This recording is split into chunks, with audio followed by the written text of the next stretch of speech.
بسم اللہ الرحمن الرحیم۔ معزز ناظرین السلام علیکم۔ معراج کا واقعہ حضرت آدم علیہ السلام اور ابلیس شیطان کا واقعہ ہے، جس میں حضرت آدم علیہ السلام کو فرشتوں نے سجدہ کیا، جبکہ شیطان نے بہکا کر جنت سے بھی حضرت آدم علیہ السلام کو نکال دیا۔ اللہ میاں کی بہت بڑی مخلوق ہے اور بہت طاقتور بھی ہے، ان کی شکل و صورت کیسی ہے یہ اللہ ہی بہتر جانتا ہے۔ فرشتے اتنے زیادہ ہیں کہ ہم ان کی گنتی بھی نہیں کر سکتے۔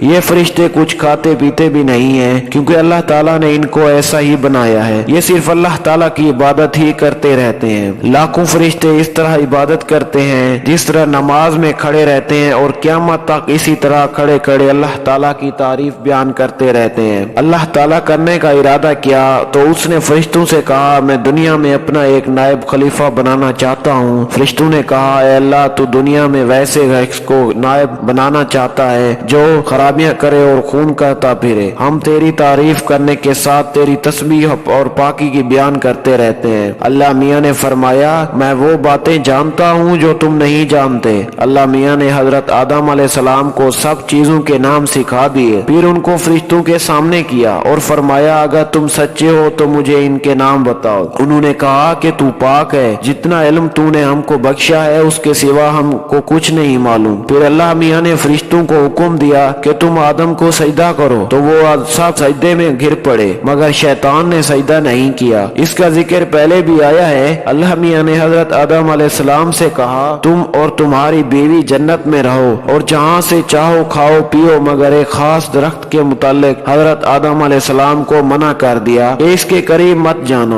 ورنہ تم بھی ظالموں میں سے ہو جاؤ گے۔ اس طرح اللہ میاں نے حضرت آدم علیہ السلام کا امتحان لیا کہ دیکھیں یہ ہمارا کہنا مانتے ہیں یا بھول جاتے ہیں اور شیطان کے بہکائے میں آ جاتے ہیں۔ شیطان جو پہلے ہی حضرت آدم علیہ السلام سے ناراض تھا تو کہ ان کی وجہ سے وہ خدا تعالیٰ کے دربار سے نکلا اور اللہ تعالیٰ کی لعنت اس پر ہوئی، اور اس نے قسم کھائی تھی کہ میں حضرت آدم اور اس کی اولاد کو قیامت تک بہکاتا رہوں گا کہ اللہ میاں کا کہنا نہ مانے اور خوب برائیاں پھیلائے۔ وہ حضرت آدم اور ان کی بیوی حضرت حوا علیہ السلام کو برابر بہکاتا رہا کہ اس درخت کا پھل تم ضرور کھاؤ گے، اس کے کھانے نے تم فرشتہ بن جاؤ، جنت میں سے کبھی نہ نکلو گے۔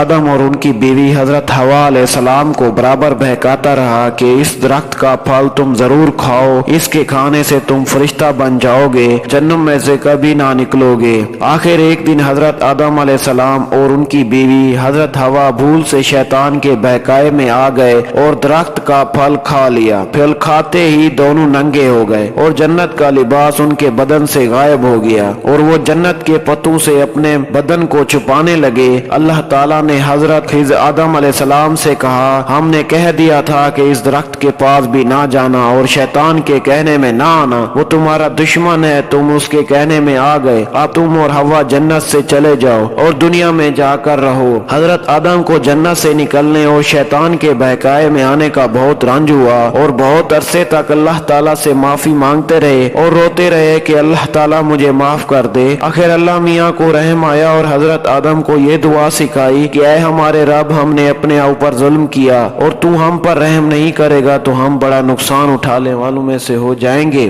تو حضرت آدم نے یہ دعا بہت گڑ گڑا کر مانگی، اور اللہ میاں تو بہت رحم کرنے والا ہے۔ جب کوئی بندہ گناہ کر لیتا ہے، سچے دل سے توبہ کر لیتا ہے کہ اے اللہ یہ گناہ تو مجھ سے غلطی سے ہو گیا، آئندہ ایسا نہ کروں گا، تو وہ معاف کر دیتا ہے۔ حضرت آدم علیہ السلام کو بھی اللہ نے معاف کر دیا، اور پھر کہا کہ تم اور تمہاری اولاد دنیا میں رہو، اور یہ بات رکھو کہ جب میری طرف سے کوئی نبی صلی اللہ علیہ وآلہ وسلم میری ہدایت لے کر تمہارے پاس آئے تو تم اس کا کہنا ماننا، جو میرے بھیجے ہوئے نبیوں کا کہنا مانے گا اس کو پھر نہ کوئی خوف ہوگا اور نہ غم ہوگا، اور جو لوگ میرے نبیوں کی بات کو نہیں مانیں گے وہ اپنی آیتوں کو جھٹلائیں گے، دوزخ میں جائیں گے اور ہمیشہ بھی رہیں گے۔ حضرت آدم علیہ السلام اور حضرت حوا علیہ السلام اس دنیا میں رہنے لگے، خوب جی لگا کر اللہ کی عبادت کرتے، ان کی اولاد ہوئی اور دنیا میں سب جگہ آباد ہوتی رہی۔ حضرت آدم علیہ السلام اپنی اولاد کو یہی بات بتاتے رہے کہ تم کبھی شیطان کے بہکائے میں نہ آنا وہ ہمارا دشمن ہے اور ہم کو بری باتیں کرنے کے لیے بہکاتا رہتا ہے۔ ہمیشہ اللہ کی عبادت کرنا، سچ بولنا، کسی پر ظلم کرنا، ایک دوسرے کی نیک کاموں میں مدد کرتے رہنا۔ آخر کار حضرت آدم علیہ السلام 900 سال زندہ رہنے کے بعد وفات پا گئے۔